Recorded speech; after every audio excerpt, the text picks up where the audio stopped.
I caught myself trying to live and run my day at 120% energy when I clearly felt that my body was telling me I only had 60% of energy. I wanted to get things done. But the capability that I'm trying to build is to listen to my body more. So I'm going to tell you what happened, what thoughts went through my mind, what I felt exactly. All right, so here's what happened. I planned a lot of different things that I wanted to get done for a long time in my calendar, in my to-do list. Here comes the day where I got to get this stuff done. But I felt like I didn't have the energy to do it. I felt like I only had 60% of energy to get this done.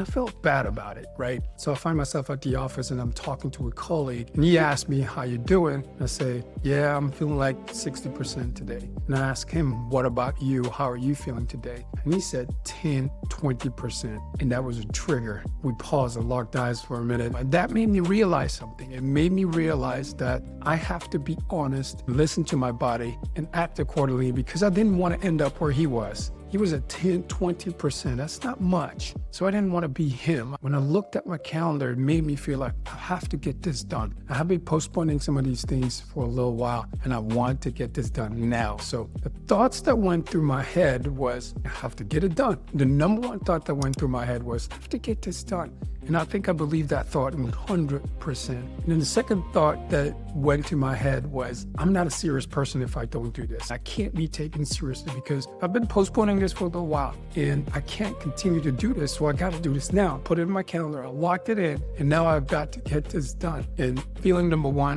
anxiety. I felt anxiety 100%. Fear, 25%. I felt shame, 25%. I felt guilt, 25% as well. And then the other emotions, anger, I wasn't really angry at myself or anybody else, 0%, sadness, 0%, and all the other emotions were at 0%. So my usual move is I would push through. I would just power through the day and not care about how I feel at that moment. I just get things done and I just power through it. But what that usually leads to is super heavy exhaustion, heavy fatigue. And then by the evening, 8 o'clock, 8 p.m., 9 p.m., I'm just done for the day. I can't operate anymore. And so what I am realizing now, I fell into some thinking traps. I fell into the all or nothing thinking. I only saw the negative, was predicting the worst, and I was treating my feelings as facts. I was using should or must, and then I was taking too much blame for my own behavior, and I was judging myself too harshly. 7 thinking traps, right? But I think the fuller truth is that my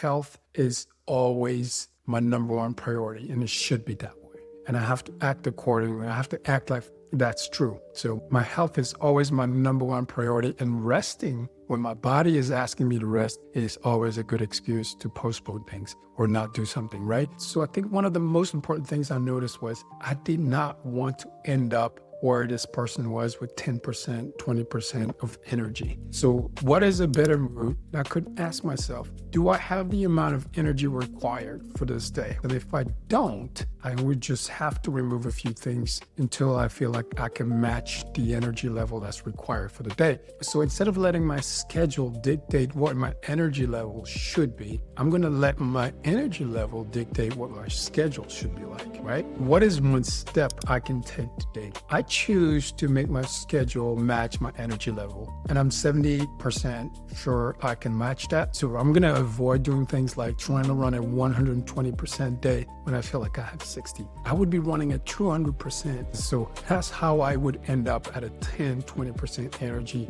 levels day. I don't want to be that person. I don't want to be that. So where am I now? Right now, I feel like I had a breakthrough. What is really shifting inside of me is the importance of listening to my body. I don't know how this person ended up there. I know that I don't want to end up there. All right, I'm going to wrap it up. I'm building myself honestly, and I'm facing my hardest inner battles with truth and courage. And I share everything that helps me win. I'm building a club for those who want to do the same. Join the club. My name is Chris Kasonga. Keep living an empowered life.